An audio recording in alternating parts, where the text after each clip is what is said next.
پاکستانی سیاست کے نشیب و فراز یہاں کی طلبہ سیاست میں بھی جھلکتے ہیں. ہماری طلبہ سیاست جو کبھی حوصلہ، عزم اور جدوجہد کی مثال تھی، ایک جابر حاکم وقت نے اپنے ذاتی مفاد کی خاطر طلبہ کو ان کے آئینی حق سے محروم کر دیا اور مستقبل کے افق پر پھوٹنے والے دھاروں پر بند باندھ دی. تھی اپنی حوصلوں کی صفیں جس سے آہنی اس نظام کو رسوا کیا گیا. تاریخ جس کے سامنے رہتی تھی سجدہ ریز، اس عظمت دوام کو رسوا کیا. تحریک پاکستان میں علامہ اقبال اور قائد اعظم کے خواب کی تعبیر کا حصول ہو، یا ایوب خان جیسے عامر کے مضبوط قلعے میں نقب زنی، 70 کی دہائی کے آخر میں بھٹو کے خلاف صف آرائی،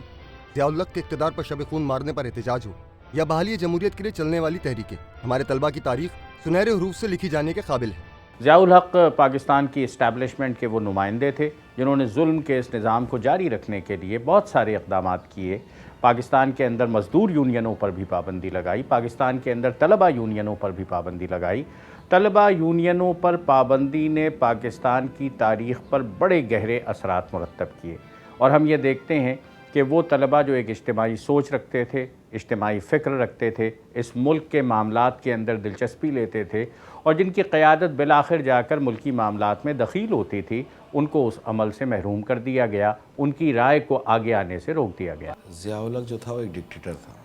وہ ایک عوامی حکومت پہ شب خون مار کے اور پاکستان کا حاکم بنا، اور اس نے 90 دن کے جو الیکشن کرانے کا وعدہ تھا اس کو سبوتاژ کیا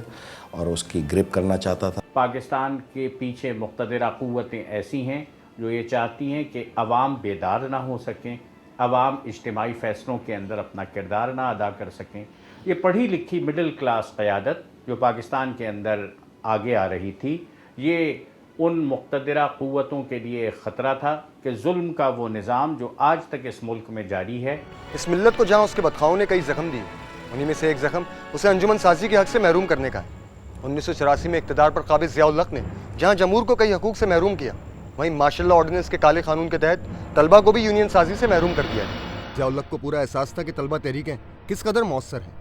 ایوب اور بھٹو کے خلاف ان کی کارکردگی ضیاء الحق کو اپنے لیے خطرہ محسوس ہوتی تھی، اور ساتھ ساتھ پڑوسی ملک ایران میں آنے والے انقلاب میں بھی طلبہ ہر اول دستے کا کردار ادا کر رہے تھے.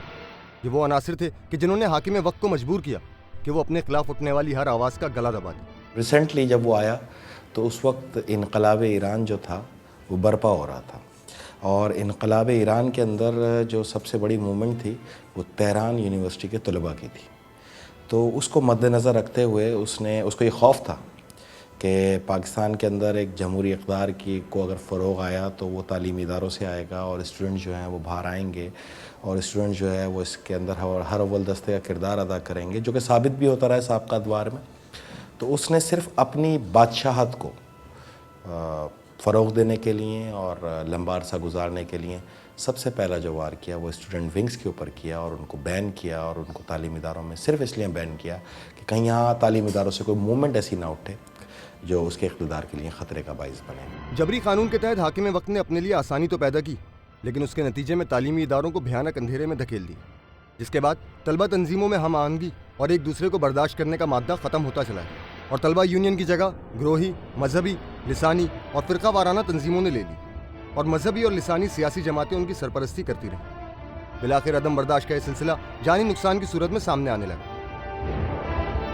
ہم ایک دوسرے کی نظریات کو تسلیم کریں، اختلاف رائے ہونا چاہیے، لیکن تصادم کے لیے نہیں بلکہ ایک بہترین فیصلے کے لیے، تاکہ جب ہم تمام پہلوؤں پہ نظر رکھ کے تمام پہلوؤں پہ ہم کوئی فیصلہ کریں گے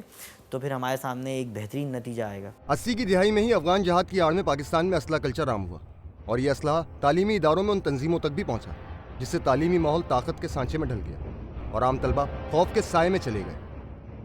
تعلیمی اداروں میں اسلحہ لانا ہی بالکل سوچنا بھی گناہ ہے، لیکن آج تعلیمی ادارے صرف کلاشنکوف و بندوق کے زور پہ بنتے ہیں، وہاں یونین بازیاں ہوتی ہے، آپس میں بچے مارے جاتے ہیں. کتنی زیادتی ہے، کتنے افسوس کی بات ہے کہ جانی نقصان بھی ہوتا ہے، اور جس کا کوئی وجہ نہیں ہے کہ جانی نقصان، یعنی اسٹوڈنٹس کے اندر اتنی ایکسٹریمز ہو جائیں کہ وہ ایک دوسرے کو قتل کر دیں. ایسا ہونا نہیں چاہیے. معاشرے کے اوپر خراب ریفلیکشن ہے، اور یہ سیاسی جماعتوں کی ذمہ داری اس میں بہت بڑھ جاتی ہے. بے نقاب